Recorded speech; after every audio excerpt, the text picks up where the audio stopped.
Hello, everyone, and welcome to another webisode of All Politics Are Local. I'm WSAV Now reporter John Dowding. Every week, we take the time to break down some of those big headlines coming out of Washington and Atlanta to see how it impacts us right here in the Coastal Empire and Low Country. As always, we're being joined by WSAV Washington correspondent Kelly Meyer. Hey, Kelly, how are you doing this morning?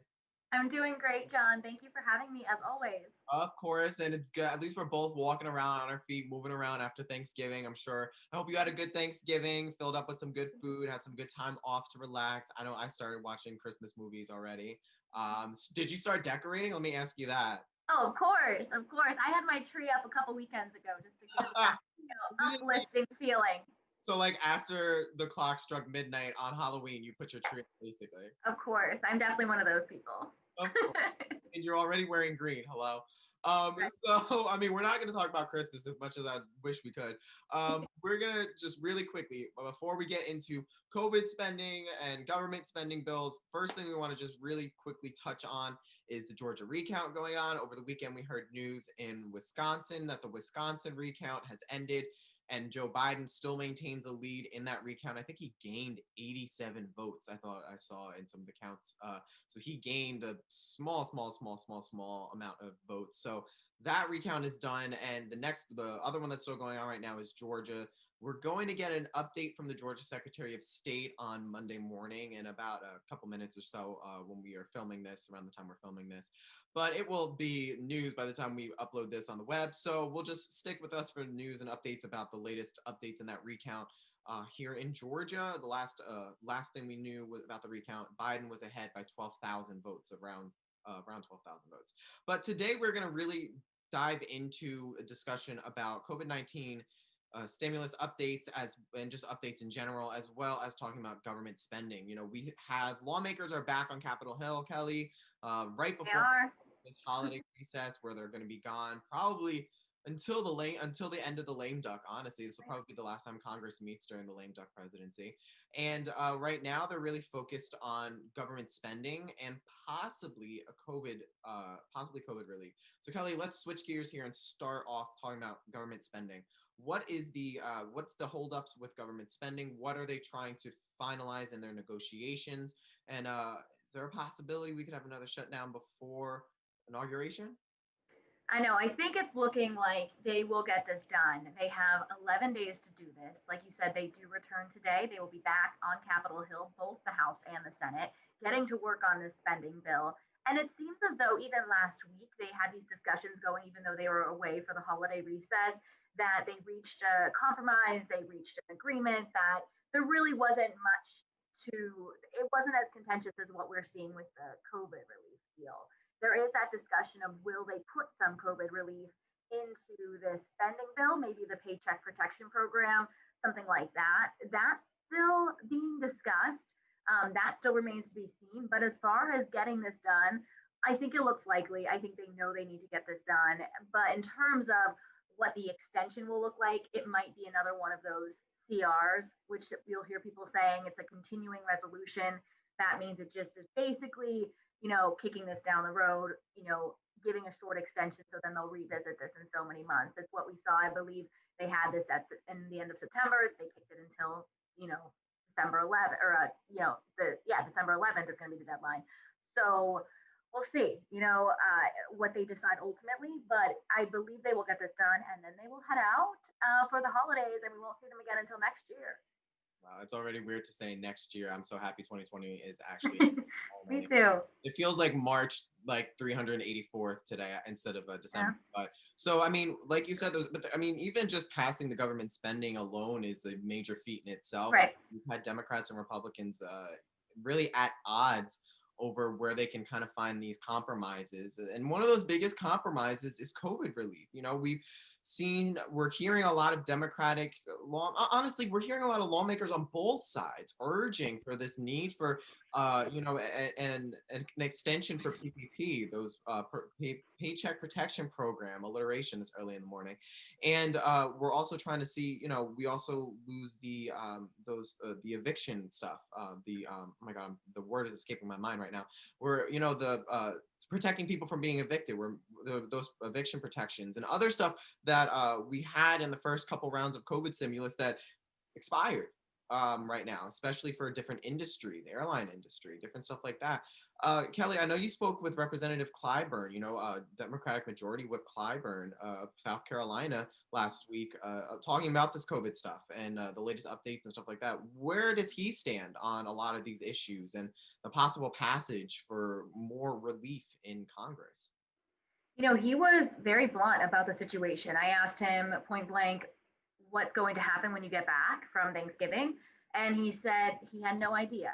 He is the third most powerful Democrat in the House, third ranking in leadership. He is the whip. He counts the votes, but he says he's not privy to those conversations on the negotiations of a COVID deal, like Speaker Pelosi is. But he did say he was very disappointed that Congress left for Thanksgiving without having anything passed. He did throw the blame at Senate Majority Leader Mitch McConnell, the Republican senator from Kentucky, for not doing something in the Senate and then sending something back to the House to pass. So he was really pushing back on all members for not getting something done. I also included Senator Roy Blunt in that piece, a Republican from Missouri, and he also was disappointed that Congress left, that they haven't been able to get something passed. So like you said, you see it on both sides, but when it comes to getting something done, getting something on the table, they just can't agree on that money sign. Really, is what it comes down to, the dollar sign that we're dealing with. But we did talk about including something in that spending bill that could be a possibility. So I'm just keeping an eye on that because I don't know if there's going to be a bigger bill, like a bigger package that will be done in just these 11 days. So I think the only hope that people have would be if they include something in the spending bill that gets attached to this bigger bill that would then give some relief to some people in different areas, whether it's small business, whether it's facing evictions, whether it's schools. We'll have to see what happens with it, though. I've not been privy to the negotiations that are taking place, and all I know is there are people hurting, and we are not doing right by them. And again, you just heard from Whip Clyburn talking about COVID's updates in Congress, expressing his disappointment that there wasn't any sort of measures passed. I mean, we had all of the pomp and circumstance and the attention put on the election. Obviously, such a very, very close election with a lot of different things that are a lot of just stuff that's still kind of up in the air about it. It's basically decided, transitions going on, but that's where a lot of the headlines and the attention was. But now we're seeing obviously the shift in this focus back onto the pandemic as it's getting worse. Sadly, to say that it's getting worse again. We're seeing it really hit areas like the upper Midwest. We're seeing it hit, Appalachia. Obviously, cases are going up again in the Northeast, in New York and New Jersey, and slowly cases are starting to go up here in Georgia as well. So I think what you were talking about when you spoke to the two lawmakers, the senator and with Clyburn about the need, I think there's definitely a huge need from constituents who are telling their representatives that they need this. But I mean, it's like you said, it all comes down to that dollar sign, that amount. I think there's still a lot of negotiations. I mean, and again, we've been talking about this for months. We talked about the HEROES Act that's just been sitting in the House.